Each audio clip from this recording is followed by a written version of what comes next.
Hello, hello. I'm going to give it a couple minutes and give people time to pop on, and I'm going to share our video to a couple of places, and then we will get started.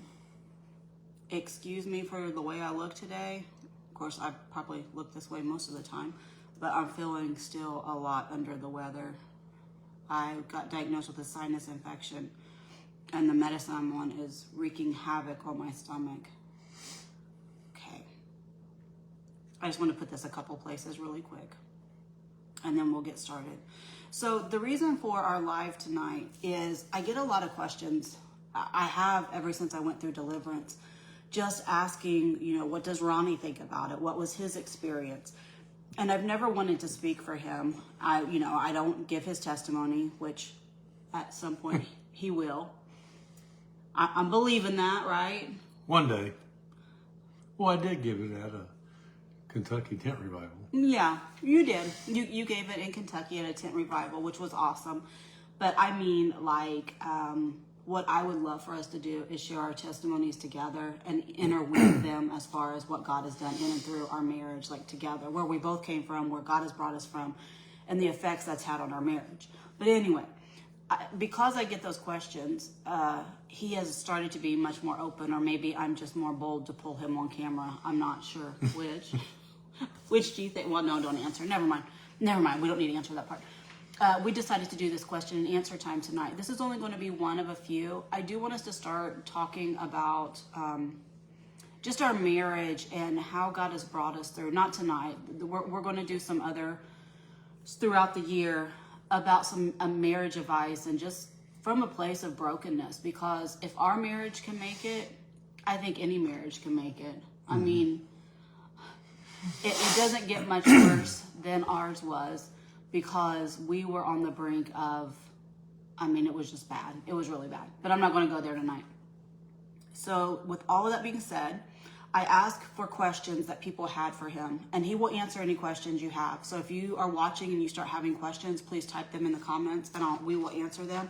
But I'm just going to go through a list of some of the ones that he was asked online, and some of the ones that I have been asked numerous times since sharing my testimony. So the first one was, did you see any symptoms of mental illness in me before we got married? Like when we were dating, did you see anything that told you that I was mentally ill? Yes. You did? When we was dating, and you would just kind of get, I don't know, real quiet, real standoff, like the time we was washing your car when we were dating, and I lived on Rich Road. I have no memory of that whatsoever. And then later on, you was just talking about how that brought back bad memories. Of washing the car? With your ex-husband. Oh, I could see that being a thing. I just have I have no memory of that situation. So whenever we were dating, did you think that it was more like a depression thing? Yeah, depression. Like you thought I suffered from depression? Yep. Yeah. So did you see anything else? Not before while we got married. married? No. Well, let's make this clear. How long did we date before we got married? 5 months. Yeah.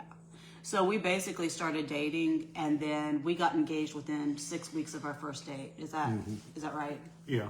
And then we were married within 5 months of our first date. And so we did not have a lot of time together.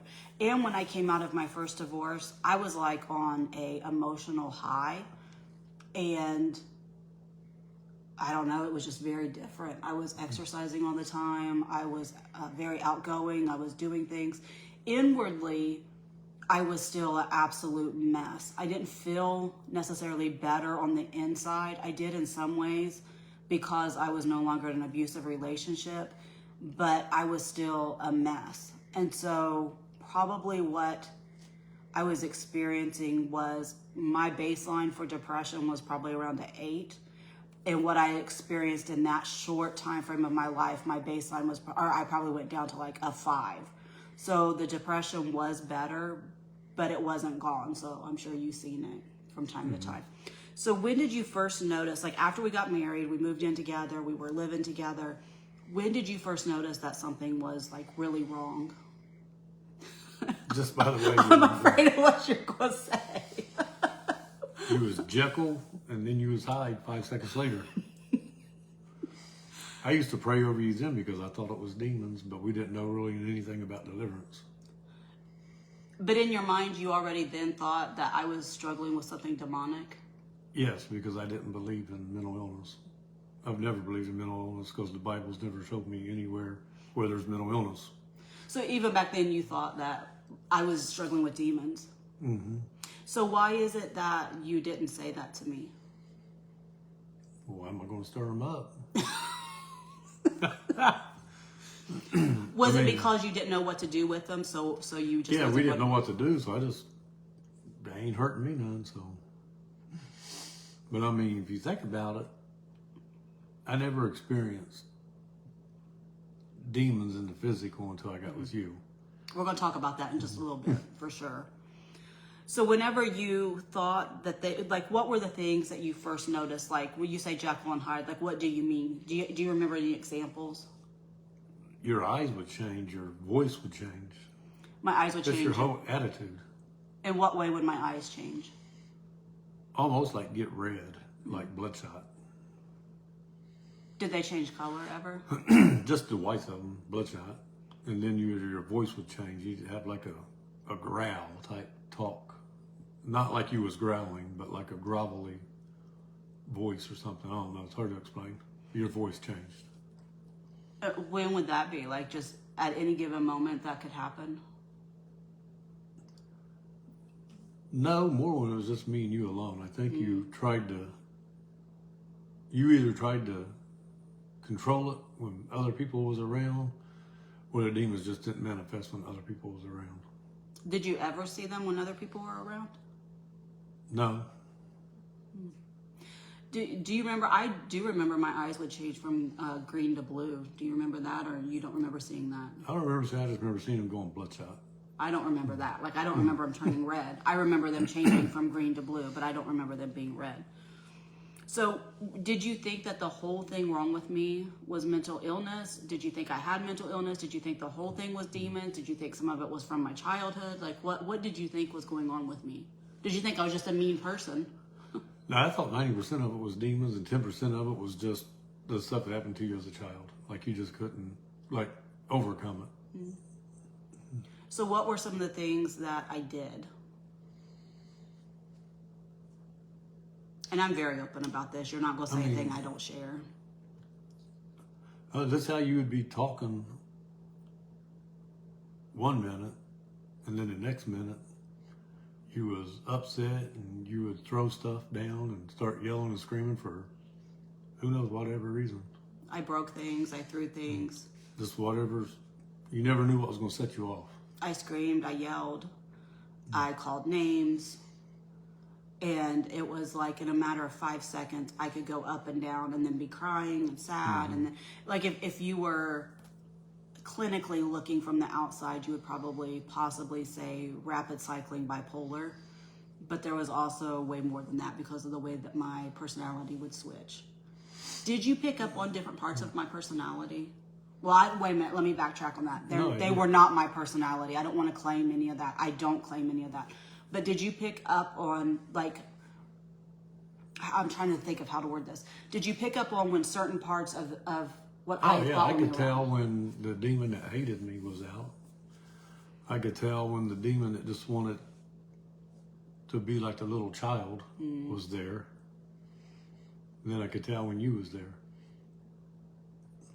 Like the demon that just hated me and hated life in general. Like you would get very upset. It could be 1 o'clock in the morning and you would want me to go get a Dr. Pepper or Mountain Dew, whatever you drank, and a candy bar or something. And if I didn't want to, you would just go ballistic. So I'd just get up at 1:30 in the morning and run to the gas station and go get it. Did you ever feel like I was dangerous? Yeah. This isn't funny. I mean, on this side of it, we can laugh, or I can laugh. Can you laugh? I don't know. I can now. Now I can, but I mean... Because what I'm remembering is the times... You had knives. Yeah, I would sleep with knives under the bed. Did I do that a lot? I only remember doing it one time. Was that a common thing? I don't remember. I think you kept one in between the mattresses for a long time. Oh, I did. In Indiana, not so much in Arizona. After we moved away, I didn't do that much. No. And I can remember when we were married before we went through deliverance, it always seemed like he was such a light sleeper. And I could not figure out, why does he sleep so light? Like, everything wakes him up. Well, I found out years later, after I went through deliverance, it was because he was afraid of me. He was afraid to sleep because he didn't know what I would do to him in his sleep. And so he would stay barely awake, and he couldn't relax, and he couldn't rest. And the truth is, during that time, I was having like thoughts of harming him. I would see it like a movie playing in my head. Like, I get how people do really bad things. Like, I get that. Especially if they're not Christians. Because I got saved at the age of 18. And so I'm not talking from a perspective of, oh, I'm out in the world living any old way and those types of things. So if I did not have the Lord, at least as some form of anchor and some form of protection, I don't know. I mean, I don't know where we would be. No, it got worse when we bought guns when we first moved to Arizona. You might not want to say the GUN word on Facebook. It might get flagged. What do you mean it got worse with your fear? My fear, just because now it's like, it's easy to grab your hand and hold you off from a knife, but 9mm is different. So did you really think in you that I could hurt you? I think he could have went a couple times over the edge. Did it ever look like I was? A few times, yeah, and that was when I just walked away. I don't think I don't really remember that. I would go into almost like blackout rages. He's told me that I've said and done things that I just have zero recollection of. I mean, I remember some, but I don't remember a lot of it. Like, not so much when we stayed with your parents in Arizona for that time. I always kind of looked at that as, I could say it now, but it's like, she's being fake because she's not being like she is when it's just me and her. Mm-hmm. And I don't think, and I get what you're saying, fake. I don't think it was fake. I think the part that it was is that I was so afraid to let other people see because in that, so I'm learning more because we have in-depth conversations, but some of these questions that were asked are really good because I've never asked him some of these.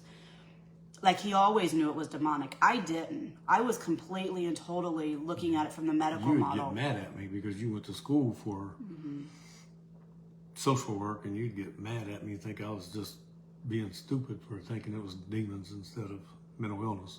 And I don't really even remember you bringing it to me. I don't remember you having a conversation with me and saying, I think you may be struggling with demons. I'm not saying you didn't. I just don't remember that. Because I remember when we first got married on Rich Road. It only happened 2 or 3 times, but like, you just changed.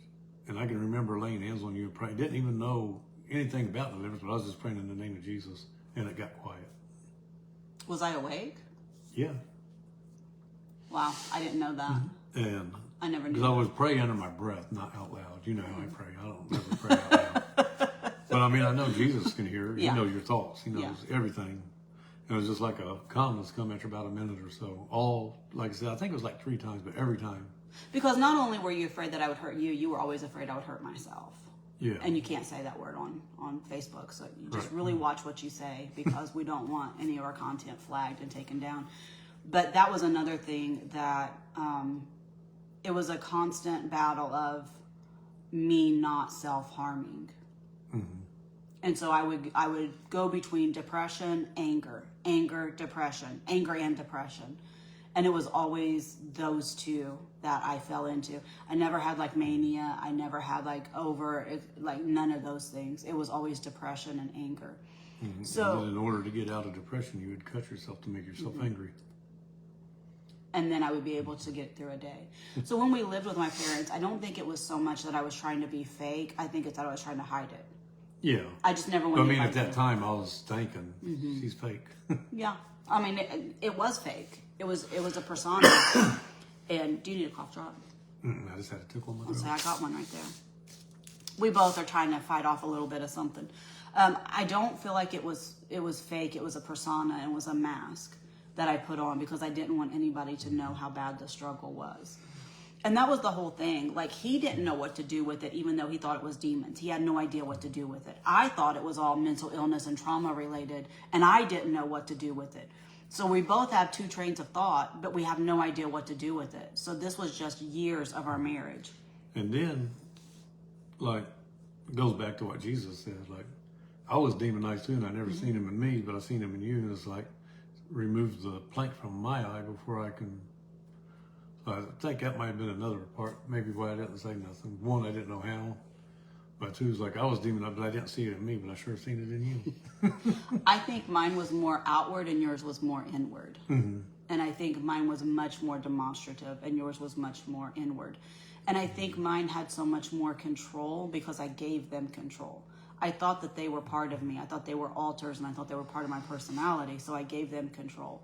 And I was more protective over them than I was of you because I felt like they were part of me. And when you gave them control, they made you more of a controlling person. Mm-hmm. So talk about that. In what ways was I controlling? Over everything. Like what? I mean, like give an example. Like what we did, what we watched, what we went out to eat. What clothes what I you could wore. wear. Mm-hmm. What you could say and couldn't say. What, even like body wash and stuff Mm-hmm. like that. You was a Jezebel to my Ahab. Yeah, I was.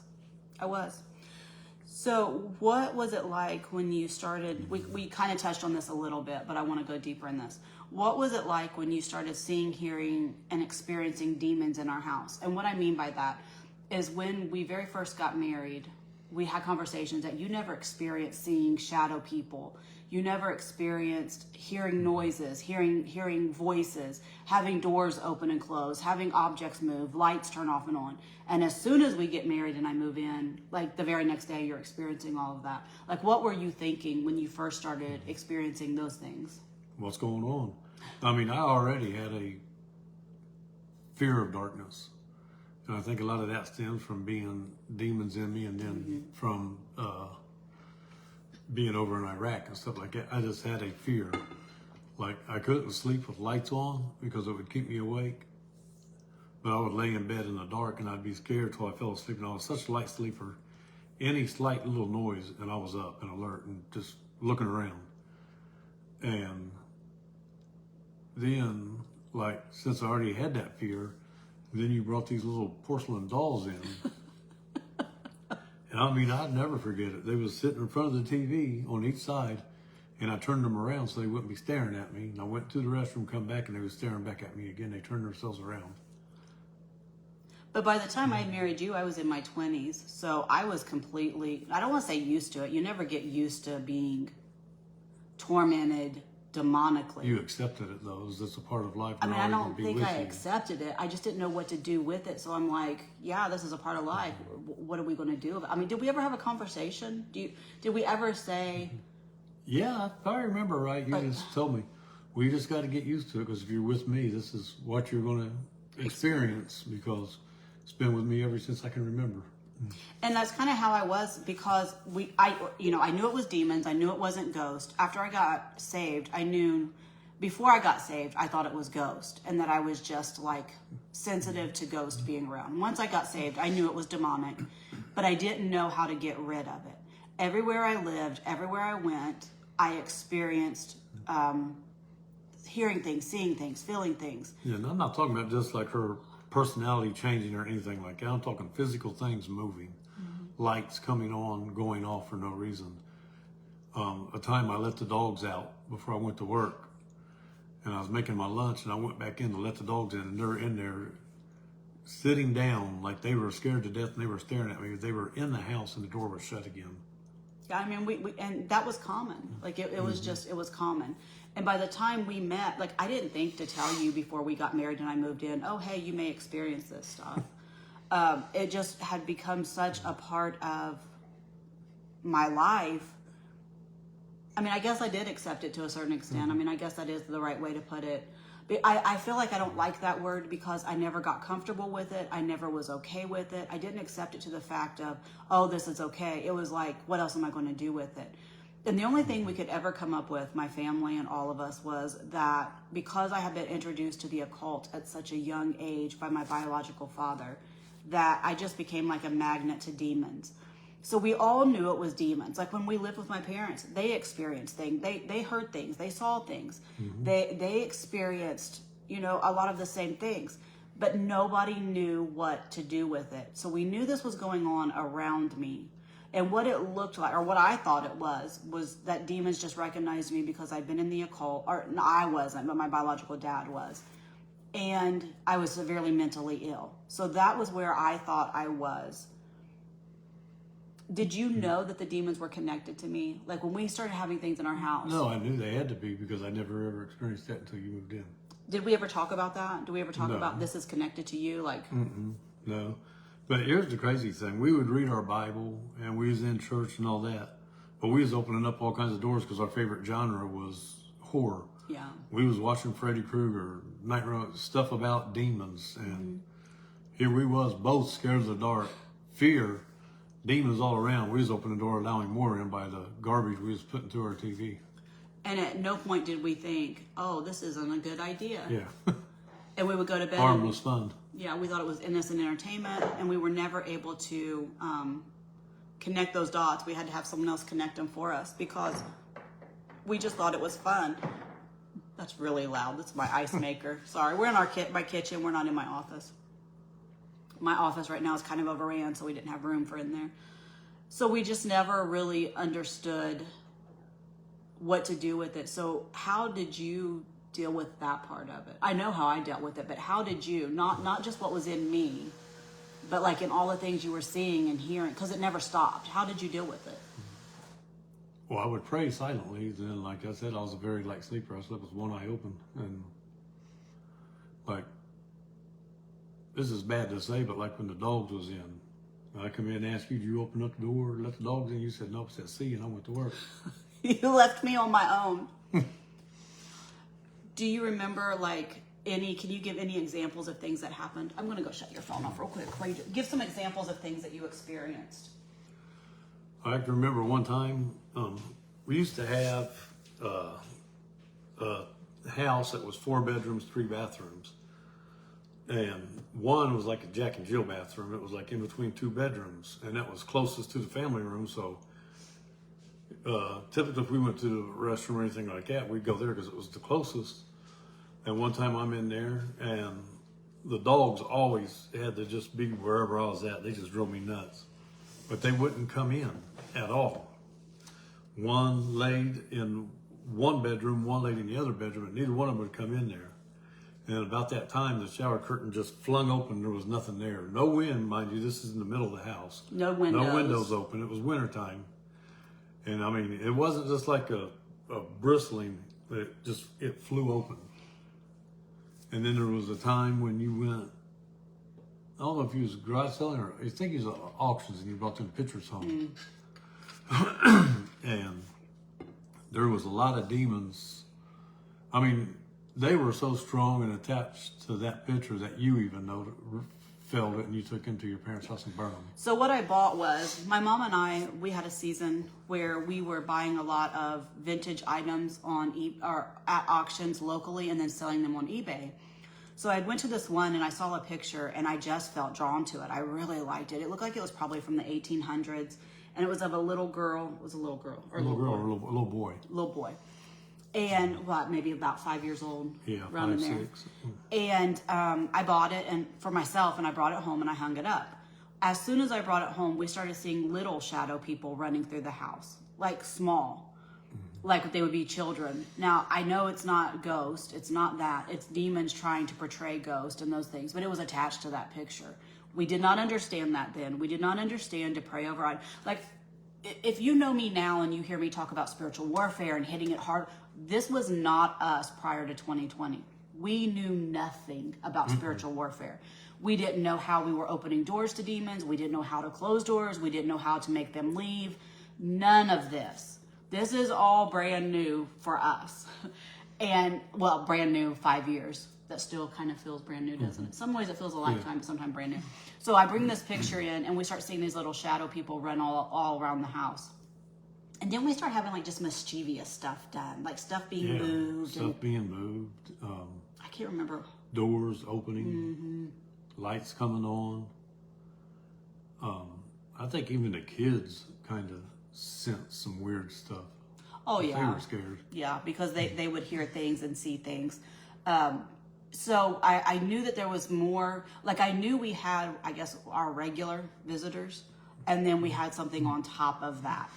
And so we took the picture and we burned it at my parents' house. And then that part of it stopped, but then we still had all of the other stuff going on.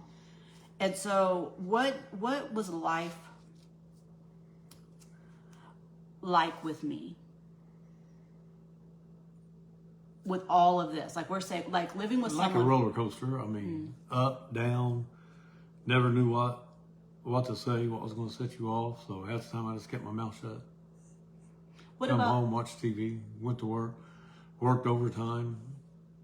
So that's where all the overtime came from. Took my time coming home.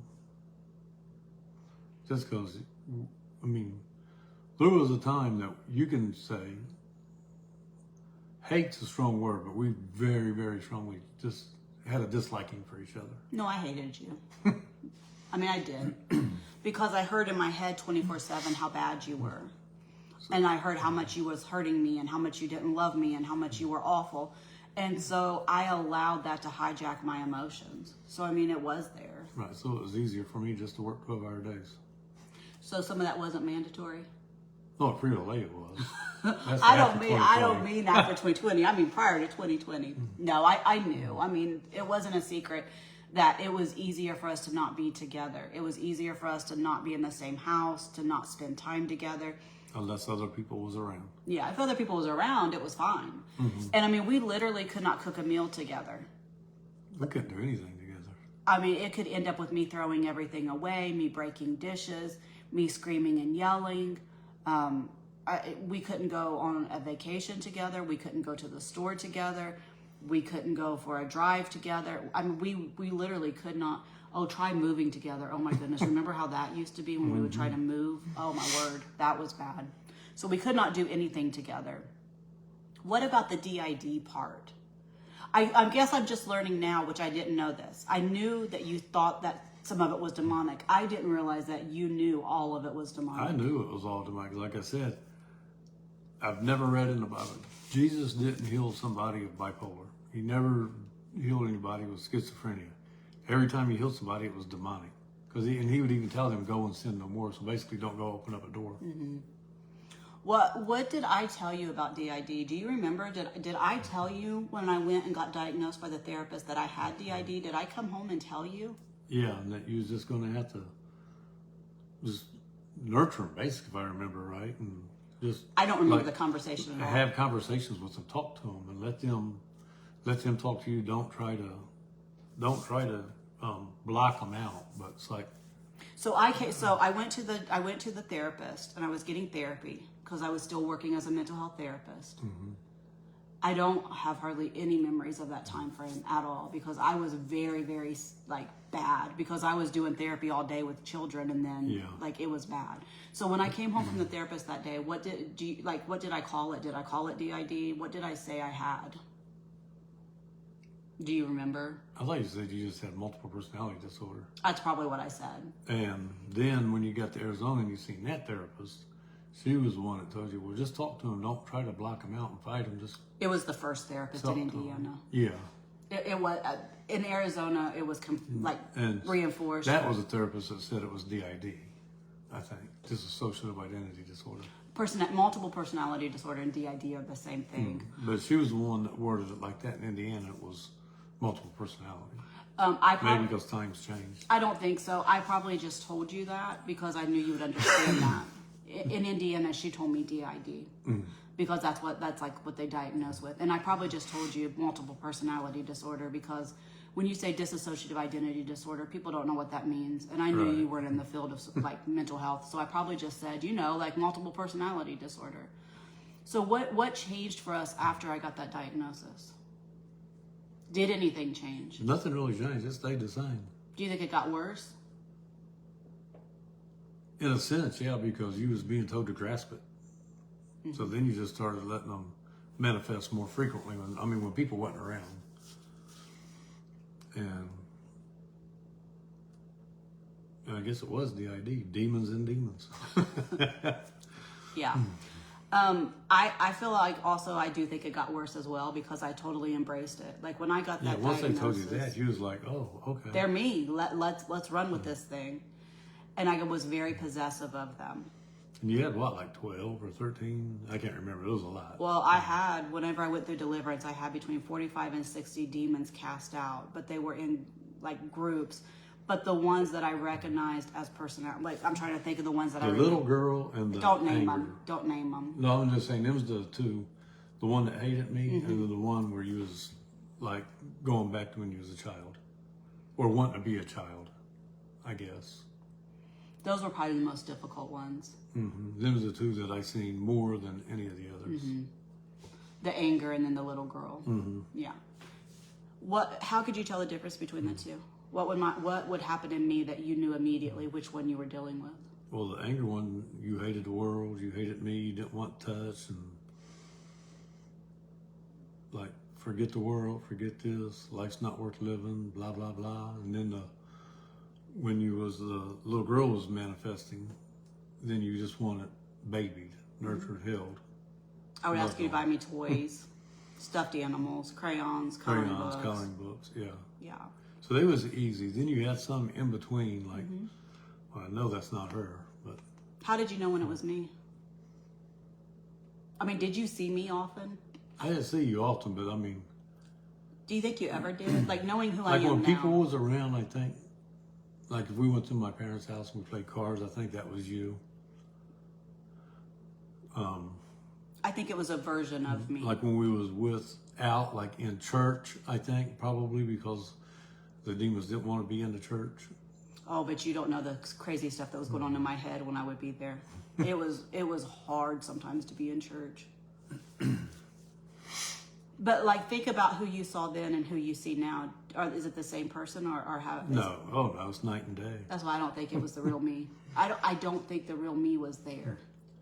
I think in a sense, we didn't know each other at all until after 2020. Because I wasn't who you thought I was. You wasn't who I thought you were. No, we didn't know each other at all. Like, at all. So did you think at all when I got the DID diagnosis that there was any validity to it? No. Even then, I thought it was demons. I mean, even way back then. And maybe it's, like I said, the Bible, but plus I watched so many horror movies where people was possessed that it's like, no, there ain't no such thing as, you can't have a split personality. Jesus, God only gave you one mind. And so whenever, like, we were just living our lives, you were living our lives knowing that I had demons. Did you know that they were in me? Did you think they were in me, on me, around me? Where did you think they were? In you. You knew they were in me. I thought, like, that movie we watched, Insidious, about the guy. No. Nefarious. Nefarious. Insidious is non-Christian. It's way. Nefarious. Yeah. I thought that's why. I thought you was possessed. You thought I was possessed? Not oppressed, but deep, like possessed. So you thought I was just gone? And I thought they would give you little snippets of yourself here and there. But then as we started learning, like, no, we're Christians, we can't be possessed because we're possessed by the Holy Spirit. But we can be oppressed by Him. Demonized. So what was the most troubling symptom that you ever saw in me? Like the most troubling behavior, the most troubling symptom? What's the worst thing that you ever seen me do? Either the way you would call me very, very coarse names, or the way you would go into the bedroom and lock yourself in. I knew what you was doing. You was cutting. And what would happen And when? then I think the demons in me fed off your demons. In what way? Because I would say things just to make you madder. Like, because you couldn't make me mad, because I'm not a person that raised my voice and yell, ever. Just not me. I'm not a screamer. And you would call me a name, I'll say, okay. And that'd make you mad. And then you say something else. I agree. Okay. And then that's when you'd go in the room and slam the door shut. Like you was trying to break me, but you couldn't break me, I guess. No, I don't think I was trying to break you. I think I was trying to rip your throat out. Like I wanted to go for the gutter. Like what was in me wanted to hurt you because I hurt, so I wanted you to hurt. And I never saw that anything I could do or say hurt you, and that infuriated me. And that was because I was emotionally dead. But I didn't know that. Like I had no clue. Well, did I have no clue? I knew that you struggled with. You used to always tell me, like, you don't show no feelings. You don't have any emotions. Any emotions whatsoever. So, yeah, I mean, I knew that was the issue. But, I mean, I thought somewhere in there, somewhere was some emotion or feeling. But nothing I did could ever stir up anything. Like, nothing at all. And you just always were flat, like flat affect, and like nothing was touching you. And that would infuriate me because I wanted you to hurt like I hurt. So I had the question on here because people asked, when did you first think I was demonized? But it sounds like pretty much from the get-go. Pretty much from 2 months into our marriage. We were still on Rich Road, and we didn't live on Rich Road. We got married in September, and I'm going to say it was May when we moved, because I think we took our son back and forth to Highland Heights for like 2 weeks before school ended, and then because we moved to Centerville, if you remember that Beach Avenue. Yeah. Oh. So I mean, it So wasn't. we was only there like 6 months after we got married, and that was when I first noticed it. So was you thinking, what in the world did I get into? I did. You probably thought the same thing too. Yeah. But I'm being very careful. I mean, even my cat loved everybody, but it didn't like you. It attacked me. And that had because cats and dogs are more like prone to the spirit. I mean, it attacked me every time I came around. I also remember that time we went into the animal shelter and like 9 cats attacked you. And I'm in there playing with them, and as soon as you walked in, they jumped on me like and put their claws in me and bit me and attacked me. And the worker said they'd never seen anything like that before. And I had to get out of the cat house. Like I couldn't walk in there because they were all like trying to attack me. What did you think when that happened? No, I was like, wow, cats do hate you. I mean, like my cat loved everybody. It would sit on my shoulder and sleep there, and then it would hiss at you, and like it didn't like you. No, it would try to attack me.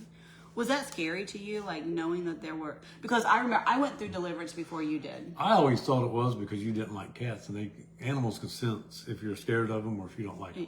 No, I mean this part. I'm getting asked something else. Like I went through deliverance before you did, like a couple weeks or a few weeks, and I can remember laying in bed at night before you went through deliverance, and I'm completely free, and I could just feel the demons still on you and in you, and like I'm laying there in bed next to you, trying to go to sleep beside someone who's got demons in them. Like, did you ever sense that when we were married, or were you like, because you had demons also, did they just feed off of each other? So it wasn't like you trying to lay down and be like, how am I going to sleep next to this person that's full of demons? No, that's because I was such a light sleeper before I went through deliverance. So I think, and that was probably the demons in me saying, watch your back. You know what I mean? I mean, they was I think it was a spirit of fear. Fed off of one another, our demons. And then I had some pretty bad demons in me. Yeah. So what was your first thoughts after I went through deliverance? Because a lot of people may not know this, how exactly it went. Because I share my testimony a lot, but logistically, I don't know that I share this all the time. I mean, I've shared it before. There's nothing off the table about my testimony. But literally, Ronnie went to work because he wasn't there for my deliverance at all. He didn't really know. Did you know I was preparing for a deliverance? Like, yeah, you told me your mom and dad was coming over and you guys was going to pray. You didn't tell me it was deliverance. You said you guys was going to pray. Did I tell you anything leading up to that I had been walking through repentance? I remember, no, you didn't say anything about that. And I remember you saying something about, if I remember this right, it was 2020. Like, you wanted to ask your parents to come over, but you didn't because, well, that's such a long drive. And you was like, God, if this, and then your parents said, well, we think like we should come over and pray with you. And we had already went through house cleaning. So we had already started learning about how we can open doors to demons. So we had learned that we had to get rid of all of our horror movies. Like you had what, 350 Yeah, I had some? over 300 and some horror movies and fantasy movies. They even had to get rid of Lord of the Rings and The Hobbit. Yeah. Which they say is Christian, and I'm not going to say one way or the other, but I know it's got magic, so we was convicted to get it going. So we got rid of everything that contained witchcraft, magic, the occult, paganism, false religions, all of that. And we didn't have anything that like we practiced with. It was all things that we considered entertainment. And when it came to the Lord of the Rings, I was like, Lord, this is, because I can remember, I was holding it in my hand, the movies or the books, I can't remember which one, but it was the Lord of the Rings. And I said, Lord, am I supposed to get rid of this? And he said, does it have magic in it? And I'm like, well, yeah, but it's Christian. And then he said again, does it have magic in it? And I said, yes. And I knew I got to get rid of it. So we got rid of that. We got rid of like everything connected to like Santa Claus, Frosty the Snowman, anything that had like gnomes, anything that had anything at all to do with magic. I just knew we had to get out of our house. And so we got rid of, we had already done all of that. And he was part of that. So he was on board with it. He missed it, but he was on board with it. So he knew that part of it going into the deliverance. But even I didn't know that it was going to be a full-blown deliverance session. I knew we were going to pray, and I knew that I had at least a few demons that needed to come out. But I had no idea exactly how many or what that was going to look like. So he goes to work. You worked 12-hour shifts then? 5 to 5. 5 So I left at 3 o'clock because we lived an hour and a half from where I Yeah. worked. So I'd have to leave by 3, get there about 5:30 or 4:30 p.m. So I worked 5 p.m. to 5 a.m. No, because my parents came in the morning. No, because I left at 3 p.m. every day. I worked Sunday, Monday, Tuesday. Oh. 3. So they must have came in the 5 to 5. afternoon. Okay. I didn't remember Yeah. that part. So anyhow, he's at work, he's gone. And then my parents come, we have this 4.5 hour deliverance session that's straight up deliverance, casting demon after demon after demon out. They leave, I'm completely set free. I have zero mental illness, like not one symptom. And then you come home. And I really, honestly, that season was such a blur because God just hit the floor running with I seen the ministry. change immediately. What did you think when you walked in the door? What do you remember? Do you remember what I said? Well, when I first walked in, you was asleep because I got in at 6:30 in the morning. Okay. But when I woke up, I don't know, it was just different. Like I felt like could feel like there was joy in the house, happiness. Do you remember what we talked about? Or how I said it? Yeah, or you what? just told me a little bit what went on and like some of the things that was coming out and like how not you, but how the demons reacted and was threatening to kill your dad. I think you spit on him or threw something at him or something. I can't remember. Both. How your voice changed and stuff. But then, like I said, it was just joy when I woke up that next day. It was just different. What did you think was going to, like, did you think that there would be radical change? Like, what, like in your mind, what did you think life was going to be like? What, I don't know, just what were you I thinking? didn't know at first. I was just like, how long is this going to last? You thought I would go back. Yeah. Why? Well, because we never experienced true, like, I would see you be happy for a minute and then back to, like, when we first moved to Arizona. Yeah. You had 6 months that you was like I don't know if the demon says, let's let her have her life back for a few months. I can't explain that. I don't have an explanation. When we first moved to Arizona, I had a really good year.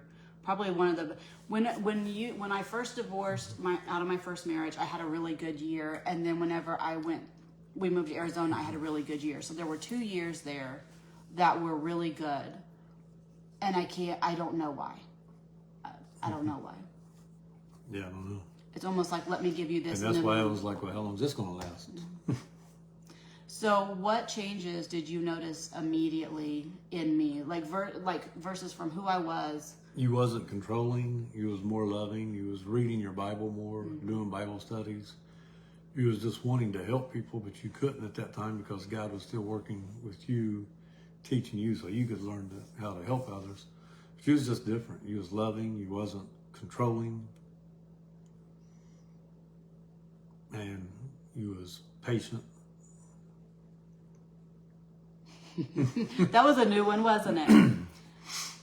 So over the past 5 years, how would you say that our lives have changed? Like what's different in our marriage, in our home? We enjoy being together. We enjoy doing things together. We go, we like to just be with just us. We like to go on trips together and just, basically we enjoy each other's company now. We can work together and do things together.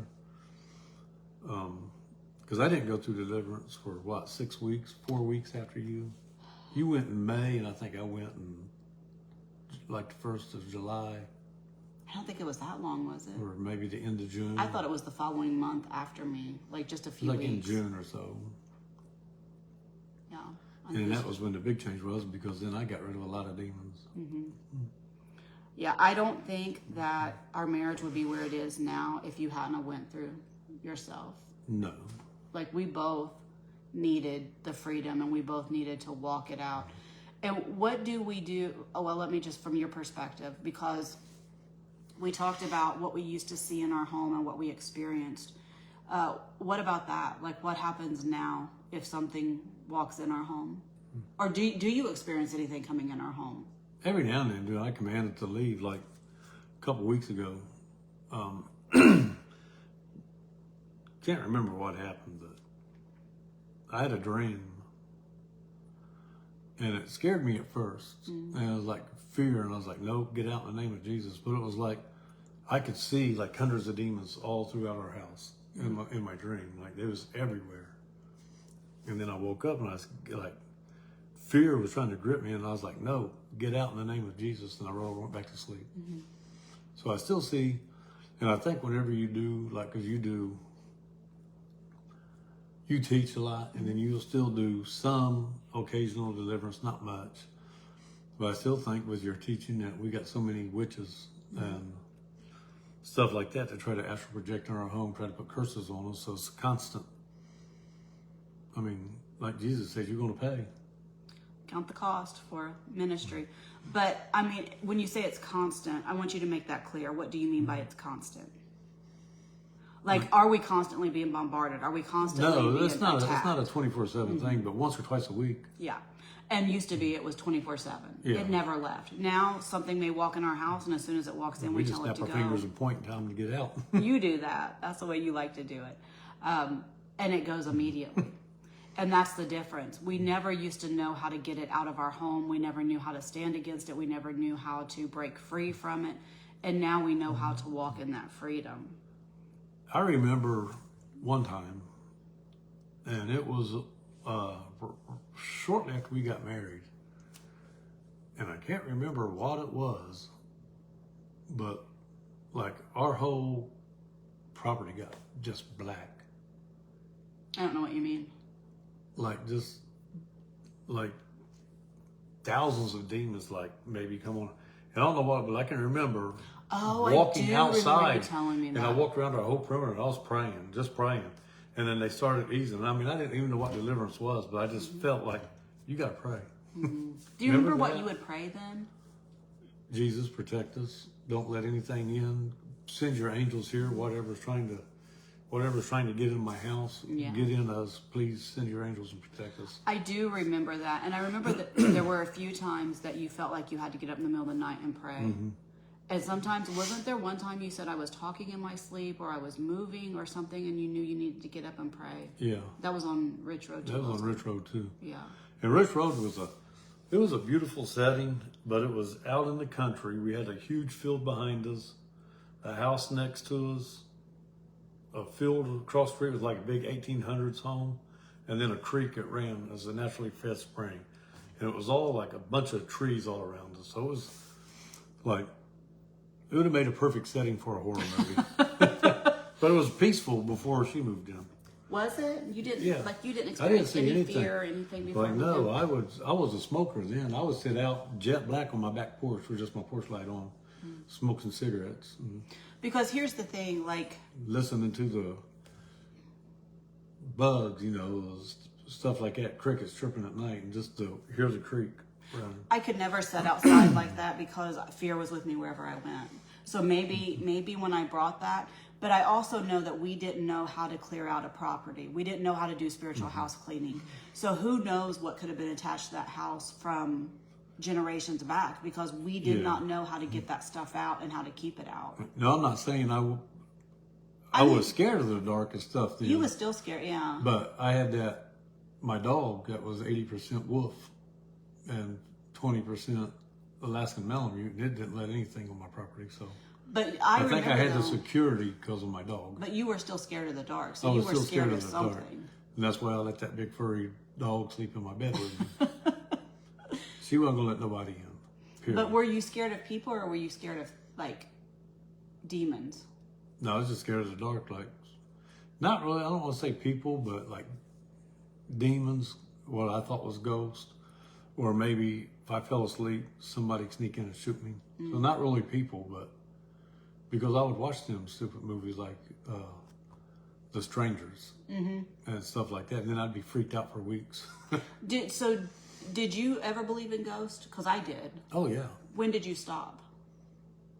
Deliverance. Oh, you believed it all the way up to Deliverance? I didn't know that. So I believe in aliens all the way up until Deliverance. So until 2020, you believed in aliens, which I believe in aliens, but I believe they're demons. Like I 100% think they're demons. I think people see them. I just think they're demons. So you believed in ghosts until 2020? Maybe a little bit before then, maybe, but yeah. I didn't know that. It's like, so why did you think that it was demons in our house and not just ghosts? because my interpretation of ghosts was they can't harm you. They're your family or stuff like that looking after you. So they're not there to scare you. Wow. Harm you. I never knew that. The only ones that I always thought was ghosts was, remember when we lived in Cambridge, that house, that log cabin that was built in the 1800s. Yeah. We found out later they used it for like a nursing home or It was a like hospital. I thought it was or a something hospital for the Civil War. Civil wasn't it? War soldiers and how many people died in that house. And so them I thought was ghosts and was scary, but So come to find out it was demons. You were scared in that house a lot. Yeah, I was too. We experienced a lot in that house. especially when I used to have to go down to the basement. The basement was horrifying to me. Absolutely horrifying. Yeah. And that's where our filter was for our furnace and all that stuff. There was stuff down there. There was stuff in that whole house. And that There was that squirrel, and I know people laugh at me because I've never seen a squirrel growl at me. That's how I know that it was demons. But a squirrel started growling and hissing at me, and so I go upstairs and then never seen it again. No, it was gone. I don't know what happened to it. Yeah. But it was in the body of a squirrel. We had a lot go on in that house. But I didn't realize that you never knew that it was... No, I thought it was ghosts of soldiers Yeah, from the Civil War. See, after I got saved, I knew that there were no ghosts. I knew that it was all demonic, but I had no idea. I should have known that because I was always told, but it's like, you ain't seen the things I've seen. And then I think because my mom and dad always said ghosts too. Yeah. So then it just made you think ghost. Yeah. Because I know a lot of people think that. A lot of people will say that it's ghost, but it's not. It's demons. So I did understand that it was demonic after I got saved, but I just still did not know what to do with it. So what was the hardest thing about being married to me when I was demonized? Wondering if that was the day you would just lose it and I'd have to lock you up or get stabbed or something. There was a few times that we didn't, you're almost ready for the R5. That's what the mental part of our hospital was in the town that we lived in at that time. It was R5. Like you really considered it sometimes? Yeah. I think you even said that you thought about turning yourself in a couple of times. But I knew I couldn't. But you knew you couldn't because of your degree. No, it wasn't because of that. It was because we were in a custody battle with my son. No, even after I adopted him, there was a time or two that you I talked about said that I know I should turn myself in, but then I'll never be able to practice again. I don't remember that at all. What caused me and what caused you to feel like that I was on the verge of needing to be put in a mental institution? Just the way I'd come home, sometimes you'd be sitting in a closet or on the floor rocking like a baby.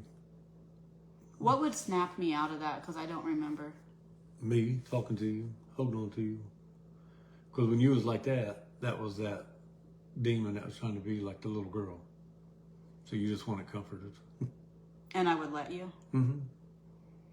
And then how would I get... But then as quick as that, then sometimes the one that, oh, what are you doing touching me?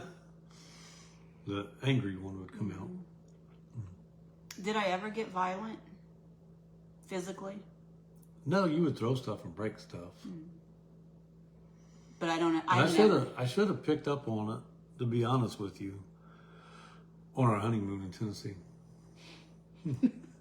Remember at the cabin? Yeah. Well, you brought it up, so you might as well tell the story. Well, it's just where I bought you something, and then you got mad. And I was like, if you throw that, I'm not going to get you. You said, I don't care. And you threw the bracelet I bought you in the creek. But then I cried. Yeah, then you cried, but I wasn't getting in that 30-degree water again. No. But I mean, that was the thing. Like, if you look back, how many things that I cherished did I break? Mm-hmm. Like, how many things do I not have today, memory-wise? Because I broke everything. Like, I mean, I broke all... we have nothing left from our wedding. You broke stuff. Even relationships. Yeah. I think you mended a lot of them, but even relationships, you would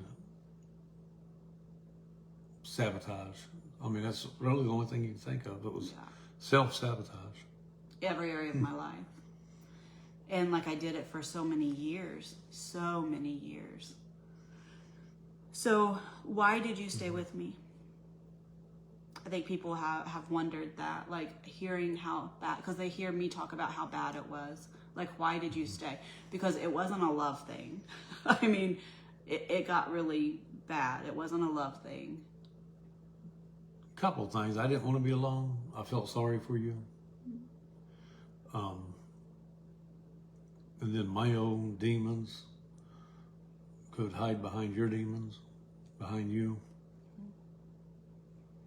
And there's one other thing you used to always tell me. You were afraid that I would do. You would hurt yourself. Yeah. Like You'd that. kill yourself. No, or you something. can't say that. Unalive. Mm. You gotta be really You'd careful. unalive yourself or something. So, yeah. And then I always just felt sorry for you. Like, did you think that you could help me? Or like, what did you think staying with me was going to do? I didn't know if I could help you, but I knew if you was married to me, you would at least have insurance because you was always sick going to the doctor. We spent thousands of dollars every year for your doctor appointments. And it's like, what would you do if you was to lose my insurance? You wouldn't have a place to live. Trent wouldn't have a place to live. You wouldn't have no medical. You can't do nothing. You can't do nothing. Because you were so sick. I mean, know. You couldn't. I know. Yeah. So what do you think, like, is there anything you want to share, like your final thoughts on just everything? No, I just think to stay in prayer and research and study, because if you're having a really hard time, try to learn from others, because we didn't know, and we just, like we used to say in the military, we just embraced the suck and then figured it out. 18 years later when we went through deliverance. Because we got married in 2002 and it was deliverance in 2020. Yeah, it's a long time. And we got married September of 2002 and it was May, so not quite 18 years, but 17 years and 9 months, so. Yeah. And so, I mean, the differences are like night and day. Yeah. I mean, we just had I don't know what you want to call it. What do we want to call this? A disagreement, a pretty major one, not too long ago. About my beautiful vehicle. I wasn't going to call you out about it. That you like now. I wasn't going to call you out about it. But so one of the things that I never did prior to deliverance was walk in a submitted way to him in any way, shape, or form. I was taking the reins of everything, and I was unapologetically taking the reins. And when I went through deliverance, that was one of the first things that I knew I had to change. Like, I'm called to be a submitted wife. So over the last 5 years, I've really tried to be, like, I offer suggestions, I offer my ideas, all of those things. But when it comes down to, like, the decision of, like, you pray about it and you do how you feel like God is leading you. But then in the background, like, oh, I hope he does right. And I thought I was doing right. I'm not saying you wasn't. I'm not saying that. I'm Right. just setting the stage for what happened. So he bought a new vehicle, and that wasn't the choice that I would have made. I would have made a different choice. And I'm not saying one was right and one was wrong. I get why he did it. I get, like I get all of that. And he understands why I wouldn't. So there was like, I wouldn't, he would, and he did. And in the past, like, I'm not joking. Like, what do you think I would have done prior to deliverance? Keyed it? Yeah. Hands down, I probably would have went out and keyed it. Oh, yeah. I mean, there's no doubt in my mind. It would have been like, I probably would have keyed it and then took a knife to the interior. Like, legit, that's probably what I would have done. Like, I'm talking, you guys, I don't share the depth of, because it's just, I can't even really explain it to you. The depth of insanity that I was, where I was at. Like, I mean, and I was mean. I was mean. So when it happened this time. I was mean, but not I was more. You were mean in a cold way. I was sarcastic, or. You were passive aggressive. Passive aggressive is what I was working. Very passive aggressive and just very cold. And that was difficult. Like, those were the things that were difficult for me to navigate through. So when this happened, I took like a week and said, we can't talk about it. Like, I'm not going to have an unkind conversation. And I'm just not going to go there until I can have a mature, calm, kind, and loving conversation. And it was about a week. About a week we did. About a week. At a restaurant. Yeah, and we talked about other things. It wasn't like I did not give him the cold, well, the first day I gave him the cold shoulder some, but if he spoke to me, I was definitely responding. I wasn't not responding. I was just like, I need to get to a place where I'm prepared to talk about this, and I'm not prepared to talk about it yet. And so after a week, we sat down and we talked about it. We talked through it, and there was no yelling, there was no name calling, there was no screaming, there was no blame. We just talked through it like rational adults, and we're on the other side of it. Prior to deliverance, that would have never, ever happened. Well, one, he wouldn't have done it because he would have been too scared of what I would do. So he would have never done it anyway. Two, it would have been, if he did anything. I can remember a time, and I'm not joking, I'm not exaggerating. You probably remember this too. I was sitting on the couch after deliverance, and I seen him out of the corner of my eye looking at me to see if I was going to react to the way that he was eating and the way that he was breathing. Because he used to not be able to eat or breathe without me screaming and yelling at him, because it aggravated me so much. I had this thing in me that when people ate and made noise, like, it's still not my favorite sound in the world. Like, I'm not going to lie. I don't love it, but I used to have homicidal thoughts. And I'm not even I'm not exaggerating. Whenever I would hear people Especially like that, potato chips or pork rinds or something like that. Anything like that. It would just, but once those demons came out, it wasn't like that anymore. But I seen him out of my corner of my eye. I seen him seeing, was I going to react to him breathing and him eating? That's how bad I was. Like we're not even scratching the surface of what it was like. And I think we just don't want to go back there anymore. Right. Like, it's like, there's no sense in digging up the past. How were you able to forgive me? Because I knew it was demons and not you. Was that hard? I think there was some bitterness for a minute, but no. I think there was bitterness for a little bit. Like, how was you able to forgive me? Well, this isn't about your testimony, but when it is, I'll share that. I mean, when you're ready to give your testimony, Yeah, but I'm just saying, like, with yeah. So it's the same thing. It's just different circumstances. Yeah. I think that it doesn't give you an out. Like, it doesn't give me an out, but it does explain a lot. Mm-hmm. And I think, too, because we both have been... Well, you had two people tripping your ear. Just embrace them. Just accept them. Talk to them. Yeah. So you was getting positive affirmation to hang out with them, party with them. I think, too, that one thing that you and I both did post-deliverance is we got really honest with ourselves, with God, and with each other. Mm-hmm. And we both took accountability. It wasn't like we were trying to bring excuses. It wasn't like we were trying to say, yeah, I did that, but it was just, I'm sorry. And like we were sorry. Like we were legit sorry. Yeah. I think that made a difference, because if I had been making all these excuses, or if you had been making all the excuses, I don't think our apologies would have held water. No. I think it was because of the accountability. Mm-hmm. And then the willingness to continue the process of change. So like even from, I get asked this too, so I'm asking you, I'm not trying to get you to toot my horn, I promise you, these are questions that I get asked. From 2020, like when I very first went through deliverance, to today, what have you seen change in me over the past 5 years, 5.5 years? Compassion for others, love, joy. You got a peace about you now. You don't get set off easy.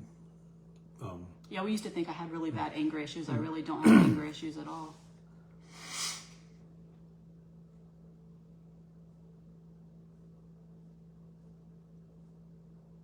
That's about it, really. I mean, just your whole personality did 180.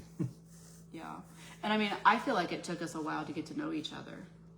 Oh, definitely, because like I said, we was both strangers to each other. And that was kind of an odd thing. Like, was it to you? We've never talked about this, but for me, it was kind of an odd thing. Yeah. Like, I felt like that we were strangers, but we were married and had been married for years. So like when we both have this phenomenal change, we've lived together for all of these years. And we had to relearn each other. Yeah. And it was almost like, I don't know, it was a kind of an odd thing. Mm-hmm. Not in a bad way, just in a, I don't know. Weird way. Yeah, it was just kind of weird. Because I think, like, for me, with you, there was parts of your personality that changed a little bit. Well, I won't say, not that you didn't have massive change. Like, there was areas of your life that you changed massively. But, like, your character didn't change. Your the way that you interact with me didn't, I mean, you're not snarky and mean anymore like that with you, and like passive aggressive. But I mean, like, you know what I'm trying to say? Mm-hmm. But like, I feel like with me, everything about me changed. Right. And so I feel like that even when you thought you saw glimpses of me, I'm not even sure that was who you ended up with. I don't even think you knew who you were yourself. No, I didn't. I didn't know who I was at all. No. So you was trying to know me and know yourself at the same time. That's true. That's true. Yeah. Well, if there are any follow-up questions, you guys can type them in the comments. Did you have anything else that you wanted to talk about? Like in this, I do know that I want us to give our testimony together. Yeah, I definitely want to give our testimony because, like I said this earlier, if God can do a miracle in our marriage, he can do a miracle in anybody's marriage. It's only by the grace of God that we're still together. I had that question. Why did he think we stayed together? But I'm not even going to ask it because I know it was God. It was God. I think with the demons that I had, I was just strong enough to fight them off. And I think God gave me that strength to fight them off, or to prepare myself for 2020 when I had the tools to just completely get free. Yeah. I definitely want to come back on, and I'm not saying we have a perfect marriage. We don't. There's still areas we struggle in. There's still areas that, I don't know, we could be better in. Mm-hmm. But I do think that God has done an amazing, amazing work in us. I mean, we don't yell, we don't scream, can you remember, like, I don't know why I worded it that way. Let me word it this way. Have you seen me throw anything since 2020? No. Have I raised my voice since then? Mm-mm. I mean, I can't even, have I called you a name? Mm-mm. Only time you really got upset, and it wasn't with anybody in general, it was frustration when you went from a Android to an iPhone. Yeah. And who talked me into that? And who did I listen to? Three of us talked you into that. I know, and I said, I hate this phone. I want my Android back. Mm-hmm. Yeah, I was super frustrated. But did I throw it? Did I yell? No. You was just frustrated. Yeah, and I mean, prior to that, I probably would have broke the phone. Like, I can't tell you. Like, You I didn't would. like change. No, change was very difficult for me. But I can't tell you the number of times I took my wedding ring off and took a hammer to it. Like, that was a thing. If I got mad enough, I would take a hammer to my ring. I destroyed, like, I wore, I didn't know that was going to hit me hard. I don't know why this would hit really hard. What? I wore a tiara for our wedding, and I broke it. I destroyed it. I tore it up. I had a candle that our 3 kids lit for our wedding. I destroyed it. I had a little figurine from our wedding. I destroyed that. We legit have nothing from our Well, wedding. you got a couple of pictures, I think. We have our pictures. I didn't destroy those. We do have those. I didn't tear them up. But everything that meant something to me, I destroyed. And I watched that movie Nefarious. And I'm not promoting it, and I'm not promoting it. I think the people that created it understand what being demonized looks like. But I watched the movie to see what I thought, and there was one part in there. The guy was in prison for murder. He was on death row. He was on death row, and he had a demon in him. And the guard came around and said, "What do you want for your final meal?" And the demon spoke through the man and said, "Nothing. I don't want anything."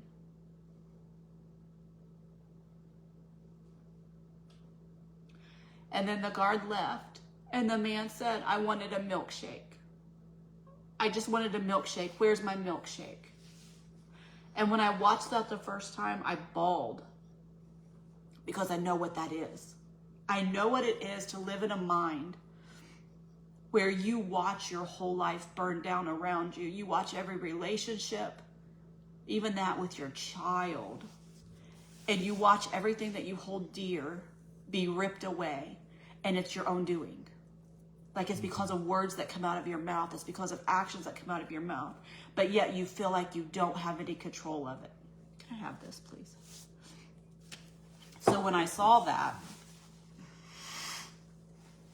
I knew exactly what that was like. And that's what my life was for many, many years. Many years.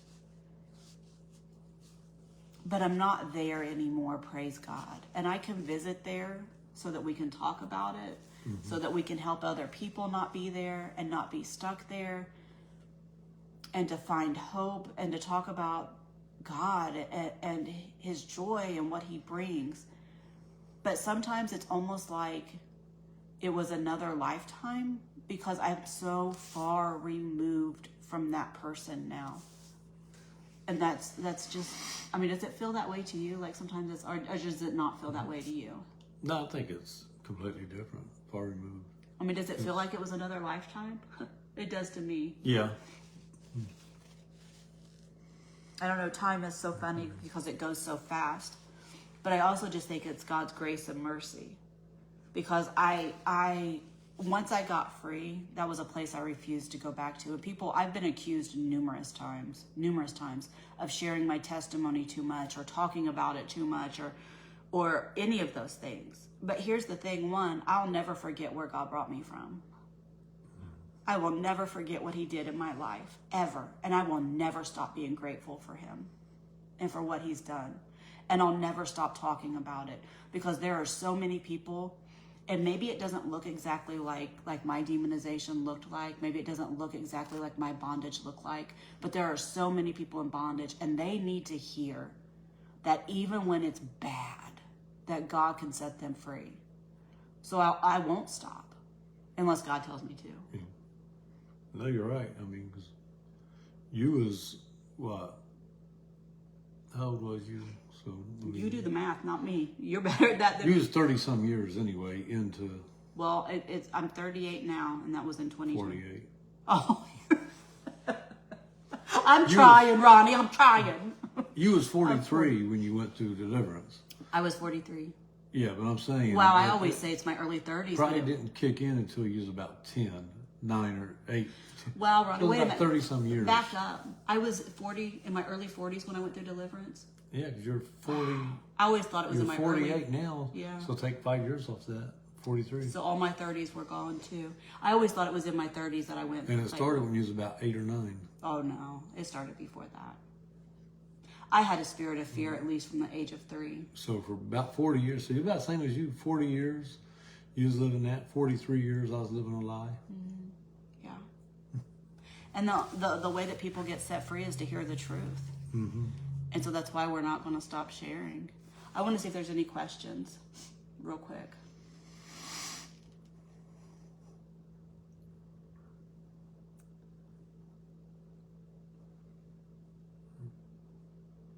Okay, I don't see any questions. If you have any, we'll give you about a minute to type them in, and we would be happy to answer them. We do plan on doing lives together a lot more this year. That's one thing in 2026 we want to do. We want to talk about marriage. We want to talk about family. We want to share our testimonies together where we just give you, most people know mine, but where we give Ronnie a brief part of his background and what God has done in his life. If you think my testimony is amazing, wait till you hear his. God has done amazing things in and through both of us. And it's not by accident that we're together. It's not by accident that we went through deliverance at the same time and that God brought us where he brought us from. And our heart is to help people break out of bondage. Because, I mean, do you think that I would still be alive if I hadn't went through deliverance? If you were, it'd be just like, I wouldn't know how. Yeah, that's It would definitely be because of God. yeah, for sure.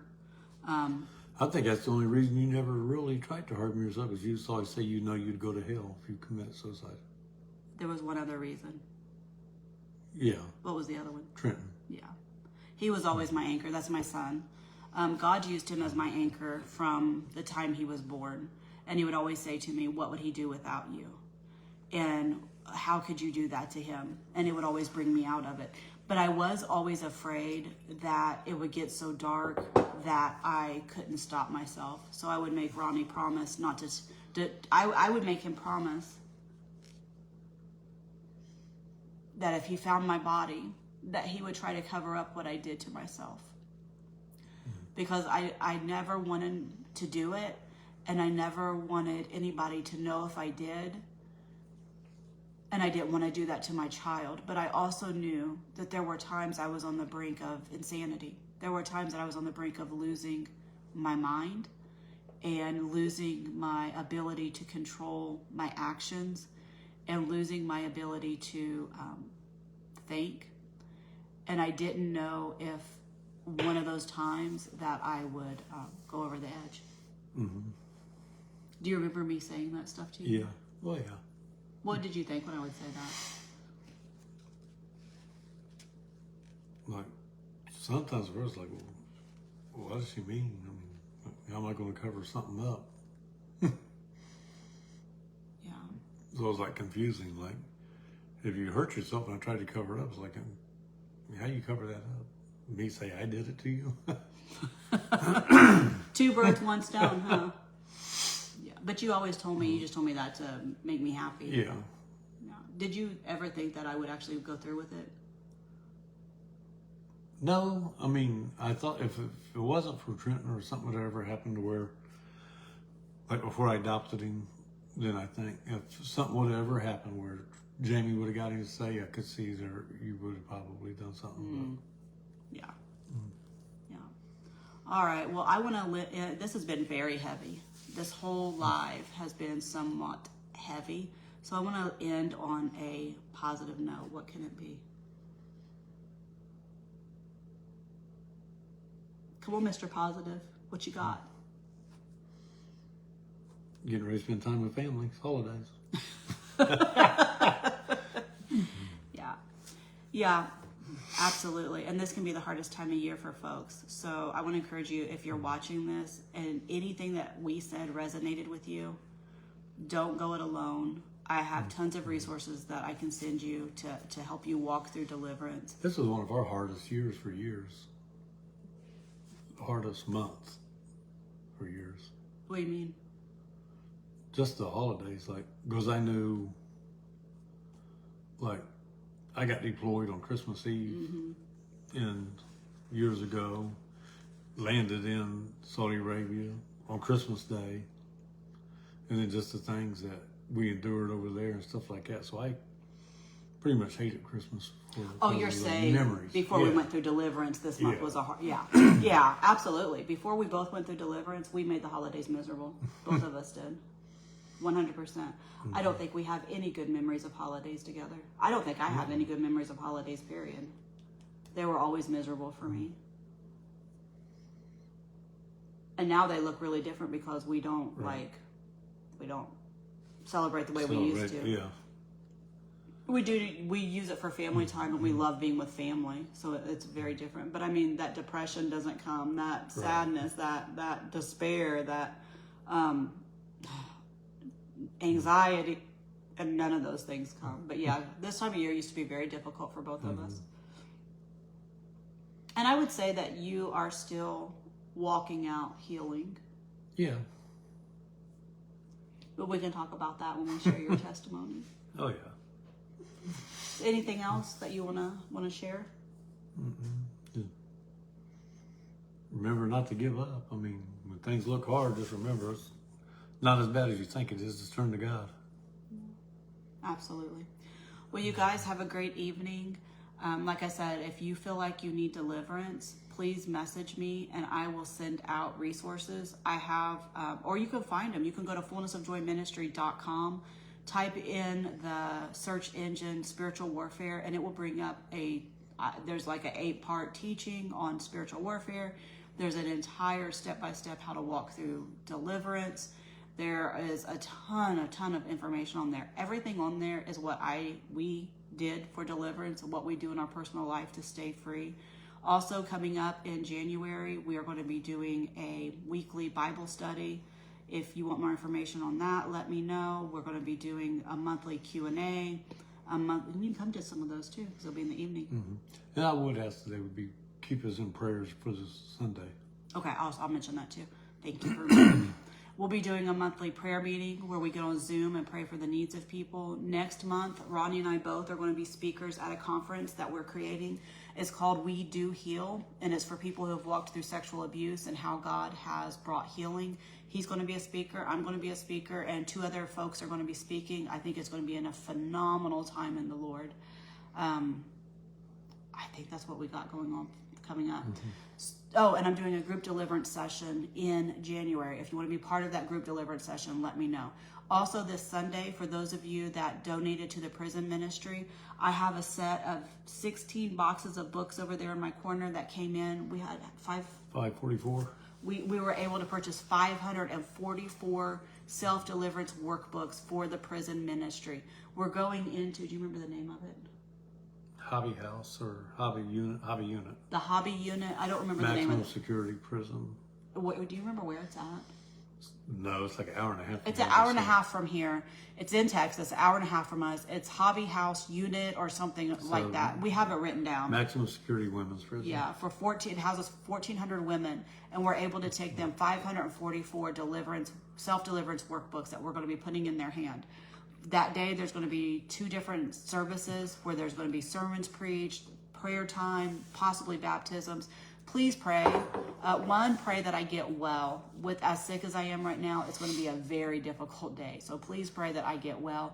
Please pray that the women are receptive. I'm not preaching, someone else is, which I'm fine with. We are going in with their ministry, not ours. We're coming in under theirs and going with them. Pray for the pastor that's going to be sharing. Pray that he touches the lives of the hearts. Pray that their hearts are ready, that people will be set free. I know that I was supposed to get books in there. Like I knew that I was supposed to get self-deliverance workbooks, and that part's not done. I don't know what else God wants to do with that, but I know that I'm supposed to be getting self-deliverance workbooks into prisons, halfway houses, addiction facilities, and domestic violence shelters. That is a big thing. Our ministry does not make money like that. Like, it's not like I'm sitting on $100,000 where I can just go purchase all these books. So I know that that's only a God thing. I don't know what he's going to do, how he's going to do it, but all of that to say, please pray that, and it's not because it's our book. It has nothing to do with us. Whenever I purchase the books, I make zero money on them as the author. I purchase author copies. So I can get those books for like, I think the workbooks are like $2 something, $3 something. no more than $3. So like we pay for each book like around $3 because that's what Amazon will let me do as the author. So when I purchase them that way, not one dime is going to me. I'm just purchasing the books and then sending them out. I may do another fundraiser mid-year if I can find another facility that the Lord lays on my heart. I don't know. We'll see. But please pray about all that. Pray for us to be protected. I have never been into a prison before. Ronnie has. He actually feels a heart for prison ministry. That's never been a like specific calling of mine. But I'm excited because who knows? Maybe he's going to start going into prisons. I don't know. We'll see. I'm behind him, shoving him into ministry. So we'll see what happens. I'm not shoving. The Lord showed me a long time ago because when I went through deliverance, I hit the floor running and ministry just exploded in every single direction, and so much so I couldn't keep up with. And I knew that Ronnie was called into ministry as well. And I would pray about it and pray about it. And the Lord said, stop trying to pull him and stop trying to push him. Don't get in front of him. Don't get behind him. Just walk beside him. So that was another level of submission. So here I am. And now we're side by side. Here we go. So, okay. You guys have a great evening.